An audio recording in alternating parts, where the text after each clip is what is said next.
Hello and thanks for joining School of the American Rifle. Today we have three identical bolt carrier groups. These are made by Expo Arms, EXPO. These are fully chrome bolt carrier groups. We're going to do a look at these. So let's get started. Where should we start? Let's go ahead and break this down, but before we do, let's do our gas ring test. So we're going to extend the bolts, put it in, stand it up, stand it up. You don't want them to drop like that. Stand it up. These are all good. Go ahead and take them apart real quick. Use our firing pin, retaining pin removal tool. We've enhanced it by putting some plastic dip on it. Some really high-tech advancements we're doing here in School of the American Rifle. It's a joke, everyone. Don't take it too seriously.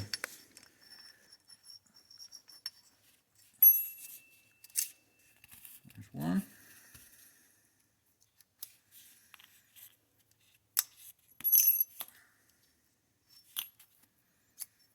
Two. These, according to the owner, these were purchased as blems. Let's see if we can find any type of blem on them. We clean them out so we don't have anything in the way. We pop the bore scope in there to take a look around.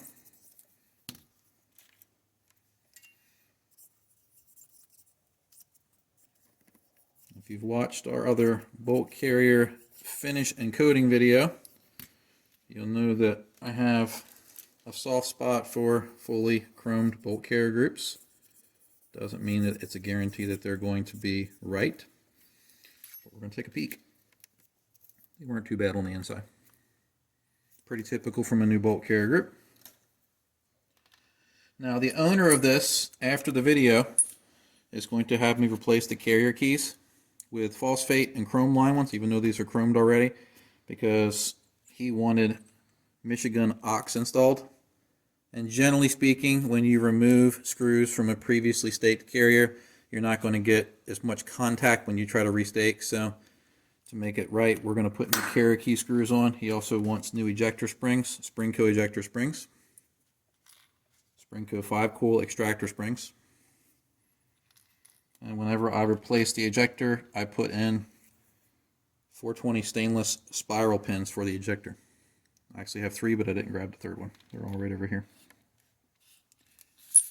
We're not going to showcase this in the video, but I will show you about carrier key truing. If you want to see a carrier key being replaced, we have a separate video on that. Go ahead and take a look for it. So let's get into it. Let's go right to the carrier key since we were just talking about it. So we do our carrier key reverse torque test at 20 inch-pounds and 30 inch-pounds. Let's try it at 20. Passes. This particular test at 20 is looking for a broken screw. Generally, the staking will allow the screw head to spin free. The staking will hold a broken fastener in place. Let's bump it up to 30. I don't believe these are going to move, but let's see. 30 is looking for something that was grossly under-torqued or under-staked. That one passes. This one passes.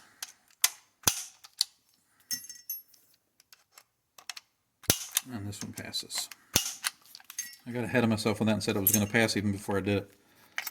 Alright, so the TDP calls for the torque and the staking to give about 100 inch-pounds each for clamp or holding ability for each one of those screws. So these wrenches will normally do a reverse check at about half the value. So let's just go ahead and bump it up to 50 to see if this thing was installed right.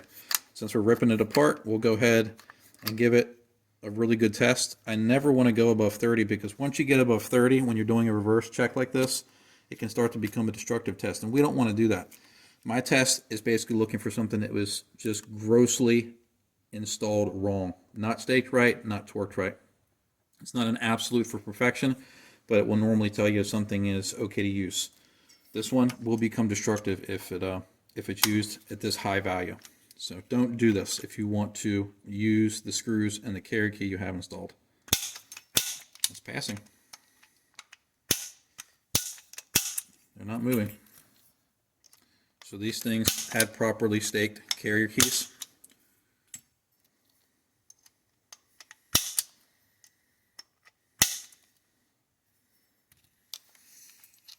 I will probably have to grind that staking to get those out of there. So we'll put that off to the side.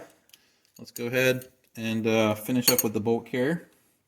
Let's go to the carrier 3-bore and the gas key. Let's see if the red goes in. It doesn't. So we have an efficient carrier key there, an efficient carrier key there, and an efficient carrier key there. Let's check for the support shoulder. Green, green, support shoulder, green. Gas ring run. Wow, it won't even go on the first green. Let's see if this one's the same.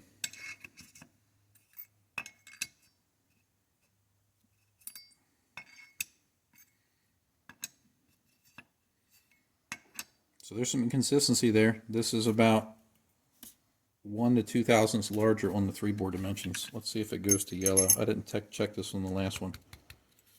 We'll take the yellow. So this is efficient, but this one really efficient.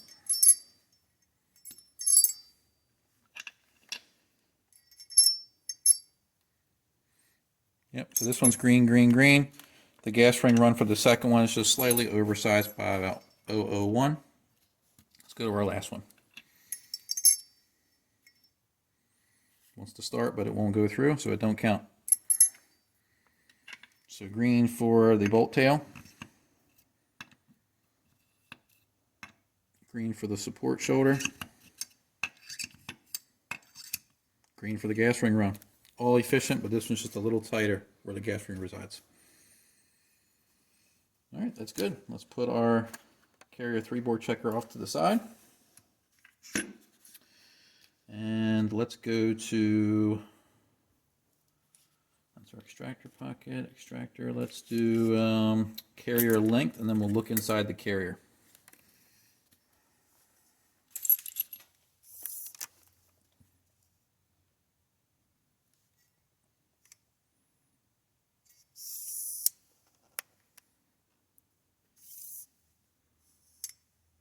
Six, 6, 8. 6, 6, 8. These are all good. 6, 6, 7, 9. All very good. Remember our carrier length, we don't want it to be around 6, 6, 6. Some people don't understand why we measure the carrier. So the carrier is measured for overall length because it has a bearing on how much the buffer is pushed off the retainer. So this stops against the barrel in the gun. That's what stops your carrier. Okay? So if your carrier is shorter and your buffer is touching the back of it, your buffer is going to want to follow that shorter carrier. And when it follows that shorter carrier, what is it going to run into? It's going to run into the retainer pin. And you don't want that. So if your carrier is too short, your buffer is going to want to follow it further, and it's going to get closer to making contact with the buffer retainer when the gun is assembled, which is not a good thing. You don't want your buffer to lose contact with the carrier. So that's why we measure for the length. That's one factor of many in the gun. All right, so length, we're good. Let's look at our gas path. We'll have to check it again once I've replaced the carrier keys, but do we have a clear path? Let me get a light. Yes, we do.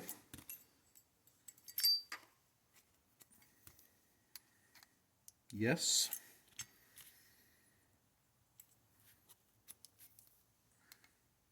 And yes. All right. All right, bolt face. Okay.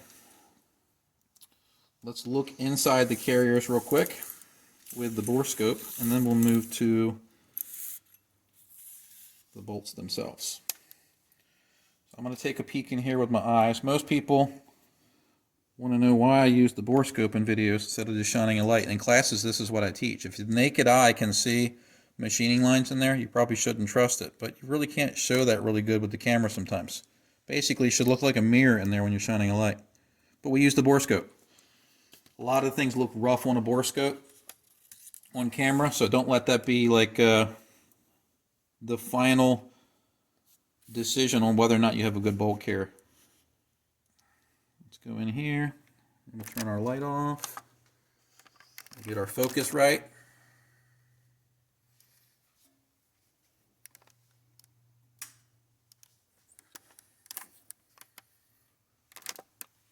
There we go. A little better. There we go. Interior actually looks pretty good. This is our gas ring run. Let me try to get that a little bit better focus. There we go. That's pretty darn smooth. It's about as perfect as you can get, to be honest with you. And then let's go into our seal for the bolt tail. And that's right there. Again, pretty darn smooth. So that's the first one. I'm going to set it aside. Get our second one. And there we go. Wow. A couple little defects there. But looking for perfection here is not something you need. You just want it to be smooth. This one's a little less perfect, but still pretty darn good. Let's go to our bolt tail seal. Right there. And that one looks pretty good too. The first one was an A+. I'd give this one a B+. And let's go to our last one. In we go. And this one's very similar to our first one, just about perfect.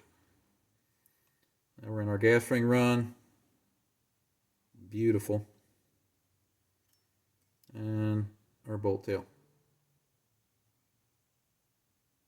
Very nice. That right there is one of the carrier key screws from the inside. So I give that one an A+ too. We'll come back over here. Let me turn the lights back on.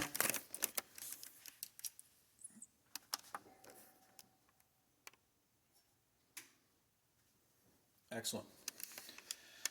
So the bolt carriers, I give these things high marks. Pretty nice. Proper staking here, nice and clean staking on all the carrier keys. Looks like the proper grade screws. The 3 bores are nicely finished. Let's look at the tails. Don't have any sharp edges here, so these shouldn't chew up buffers. The belly looks pretty good. No jagged edges. Belly looks good on this one. Tail looks good.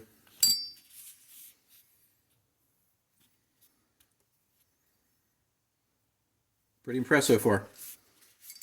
Now, I've seen Expo arm stuff come through my classes before, guns that I've worked on. Generally pretty good.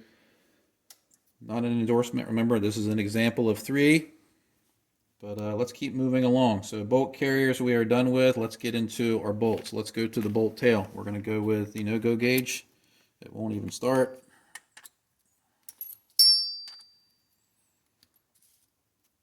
We don't even have to use the red one because if it won't start on the no-go, it won't go onto the field of the reject.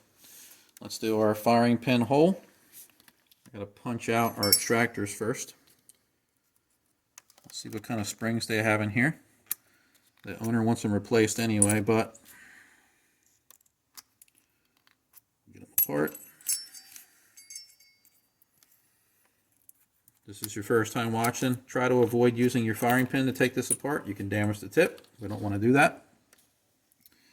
So the extractor claws, it's okay.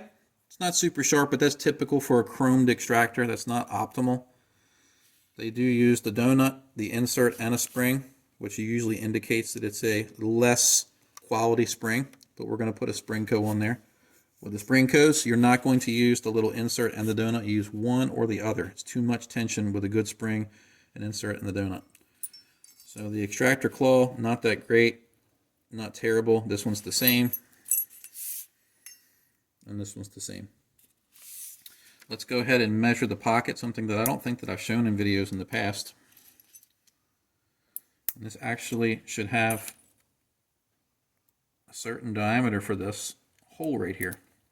These extractor pockets should be rated about, let me get my lighting right, 158.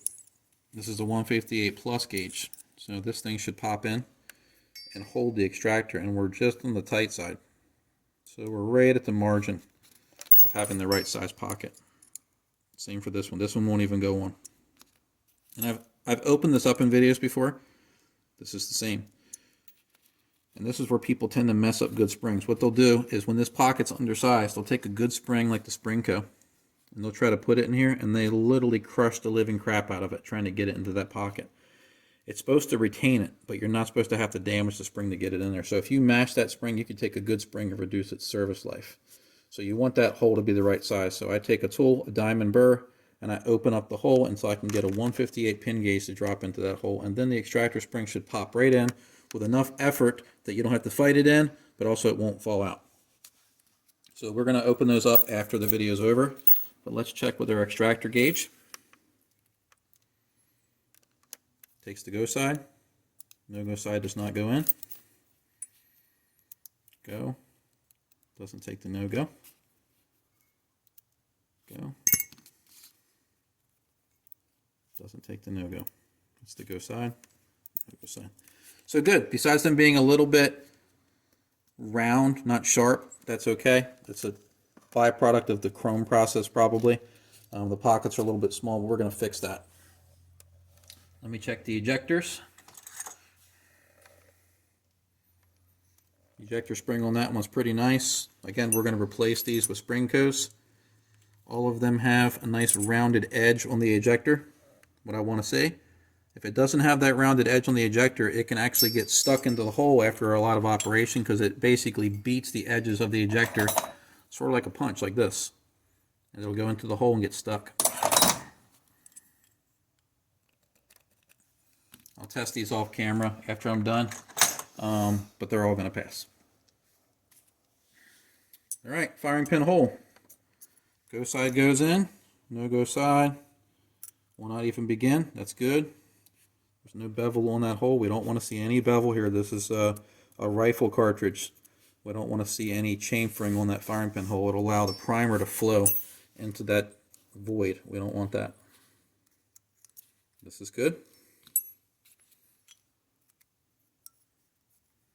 And this is good. This tool over here on this side, the no-go is actually slimmed down. This is looking not necessarily for a hole that's oversized, perfectly round, but maybe it has a dimension from one point to another that's oversized, an egged out hole essentially. And that's how the bolt will normally wear. It'll egg out, it won't wear out in a round fashion. So that passes. Let's check our protrusion. And then I'll take a look at the firing pin tips, and that's the one where we always have a little bit of trouble trying to get a really good shot because this is a small part and we're trying to get everything on our camera. Zero it out. This one actually has protrusion right on the edge. 0.285. 0.28 is the minimum. So not a fail. But I'd like to see a little bit more protrusion. I know there's probably going to be jokes about that. 0.29. Right at 0.30. That's not bad.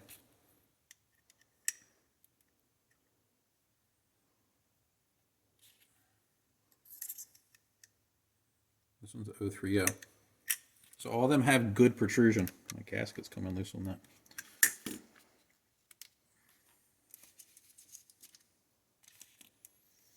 Let's check our bolt shoulder on all three of these. We're looking for right around 0.28 or slightly larger. I'm sorry, 5.28, not 0.28. Still got firing pin protrusion on the mind.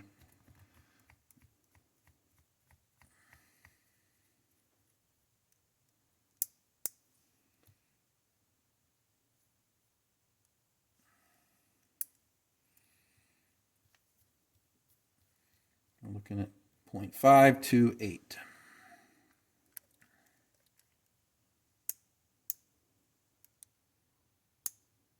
.528 on the money.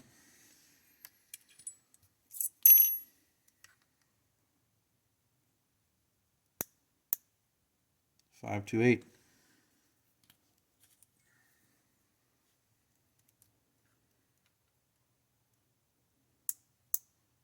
528. We still got to check our firing pin tips. Let's go ahead and do that.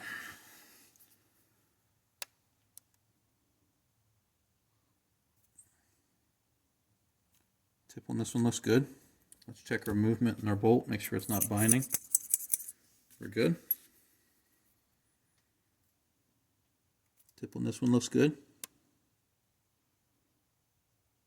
What you're looking for is chips, gouges, flat spots, craters, anything like that. We don't want to see that on the tip. If it has those types of things, it doesn't mean it's not going to work. It's just going to erode faster. So your protrusion will go from being good to like this to being bad like that in a very short round count.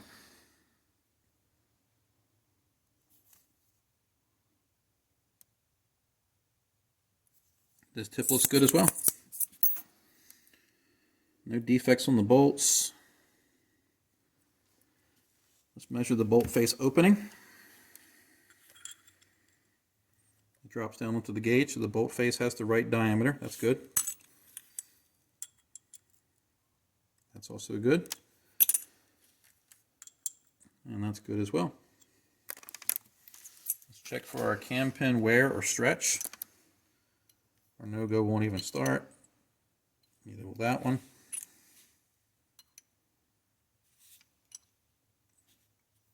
That one just barely started there right at the mouth, but that doesn't mean anything bad. That has to go all the way in. All of these are good. All right, we got that. Let's check for magnetism.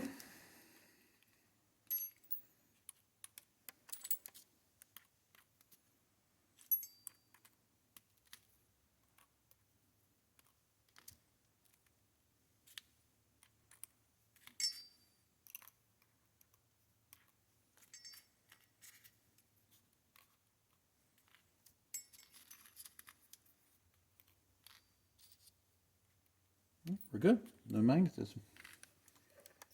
This is a new video. Why do we check for magnetism? If you're running steel case ammo in your gun, steel case ammo, the projectile and the casing is ferromagnetic. So if you have something that has a magnetic property to it, any debris from that ammunition will start to stick to that part, and it can cause reliability issues. So we don't want that. Firing pin looks good. Let's check our cam pin in relation to our bolts. Nice and tight, not sloppy at all.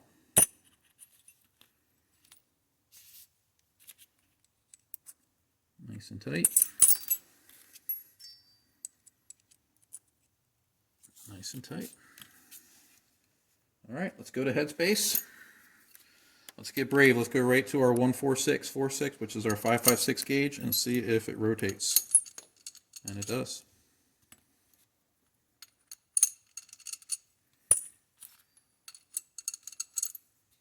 Put our field gauge in there. We do not want this to rotate. And it doesn't. Does not. And does not. So what do we have? Quick summary. Anything fail? Basically, the closest thing we had to fail was our extractors. Now, if these were my bolt carrier groups, I'd be pretty happy with what I've seen so far, but I would be replacing these extractors, not because they won't run, it's because those edges are just a little bit dull, and that can cause it to slip off of the casing on a gun that's running a little fast, a little hot. So if you're running a gun with a suppressor, these might slip off. Not a guarantee. The longer the gas system, the less gassy the gun is, the less that will be an issue with these extractors. I'm still going to open the pockets up, still going to put the good springs in them. The interior finish on these were fantastic. The staking was good. We did forget to check for carry key alignment, so let me grab the upper receiver real quick.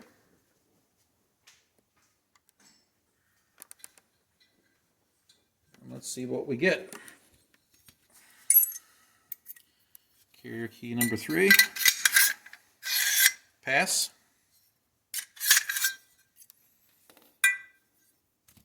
Carrier key number 2.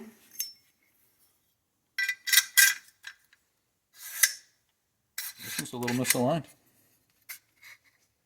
It's sitting a little bit low.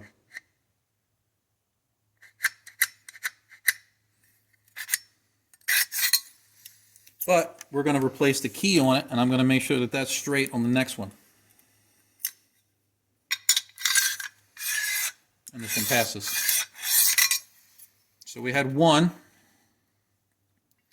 with a slightly misaligned carrier key, and what it's doing is it's pointing down a little bit. Just to show you real quick about the carrier keys, when you take a brand new carrier key and you put it onto a gun without actually addressing the surface, it might not be perfectly flat. So this one I've already stoned a little bit, and you can see that there's a couple low spots. And this one I stoned actually a good bit, and we still have a low spot there. So imagine this is on your carrier and you don't use a sealant. Now gas, that's your gas port right there. Gas is going to want to blow out that spot if you don't address it. So let's see what this one does that we haven't touched. Let's see if it has a low spot.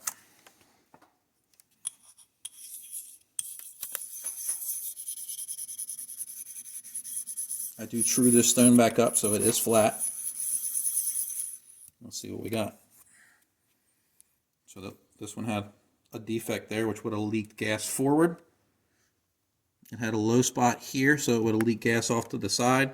And then it has a low spot in between the two carrier key screws. Not a big deal for gas there, but this would have leaked gas if you hadn't addressed it. So every carrier key that I put onto a gun, I stone them. Some people will argue that it's stupid because if you're not truing the surface that it mounts to, you're really not doing anything. My opinion is that it makes it 50% better. So I still do it. So, what do we have? Maybe a slightly unsharp extractor with an undersized pocket. We're going to fix the pocket. One misaligned carrier key. Those are going to be replaced though, so I'll make sure that that's right after it's done. Besides that, these three pass with flying colors. Remember, this is an example of 3. And as always, I hope you found this video educational. Thanks for watching.